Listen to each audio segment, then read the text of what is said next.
Bruce Goff was really a champion of the individual. He wanted people to feel unique, to have spaces that excited them. He wanted to see architecture anew.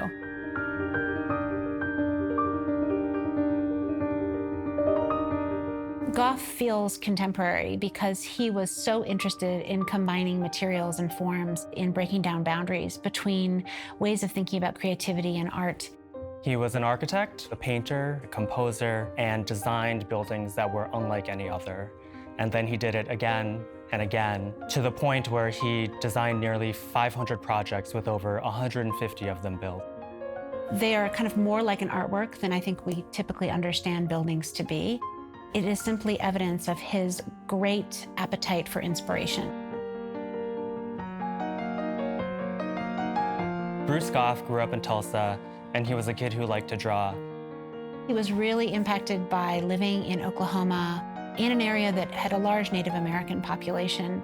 So that was one of his first exposures to structures and aesthetics that were outside of a European context. His dad picked up on this drawing skill and dropped him off at a local architecture firm, Rush, Endicott and Rush. And that's how he begins his apprenticeship. He was charged with responsibilities at the firm and designed and built his first building at 16. And he stayed for over 20 years until the firm closed down in the Great Depression. He takes this as a chance to move to Chicago in 1934. This is a rich creative period for Bruce Goff, where he's trying to identify who he is and what he wants to do.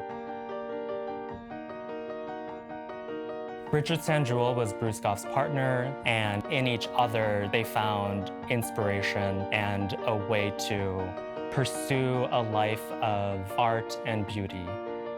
For a short period, Bruce Goff composed music. He made player piano rolls where he would hand cut into the player piano to create new musical compositions. One of the works that really connects architecture, painting, and music is this gorgeous 3-panel screen that he made for Myron Bachman, an audio engineer in Chicago.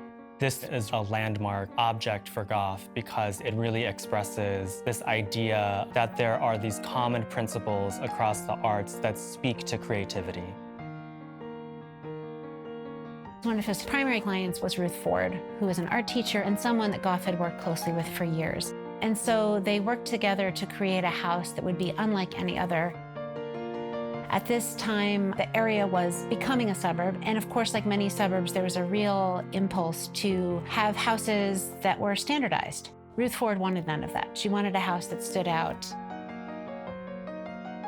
He used a material that he was familiar with from the Navy, the prefabricated Quonset steel rib construction. He altered the arrangement of these Quonset steel ribs, arrayed them around from a central point, creating this dramatic double height space that is the primary living area. He also uses surplus rope, these plastic bubbles covering the cockpit of aircraft, and brought them all together to create this incredible pumpkin-shaped house. One of Goff's standard materials is a really unusual one, which is glass cullet. This is unprocessed raw glass that was a byproduct of making Coke bottles. He's not using it only as decoration, though. It becomes part of the masonry so that his buildings have a kind of transparency and density that's very different from a traditional building. Later, Goff is leading the School of Architecture at the University of Oklahoma. He was commissioned by Eugene Bavinger, who was head of the art school, to design a house for him and his family.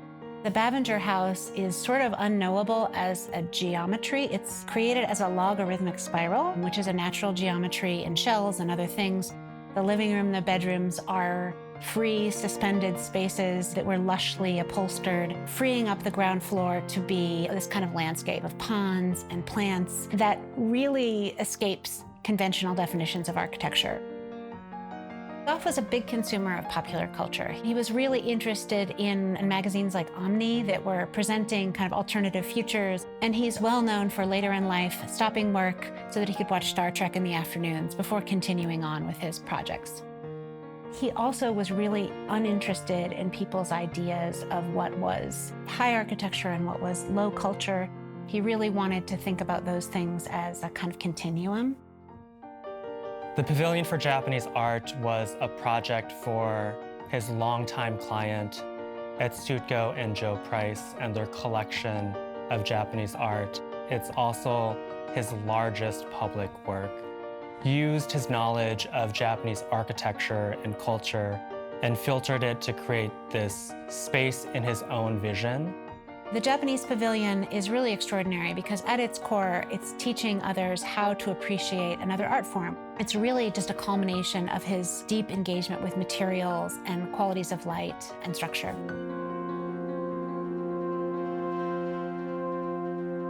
He is fundamentally a person of the plains and the Midwest. He really invested in those communities where he was born and grew up. And for that reason, I think you see his projects being embedded into local ways of thinking, local materials, local economies. He was not afraid of mixing and matching color and texture and pattern and materials all at once to create these dynamic spaces for people to live in. Bruce Goff shows us that architecture can really make us feel. It can really transport us to other places. And he shows us that architecture can really be the source of perennial discovery.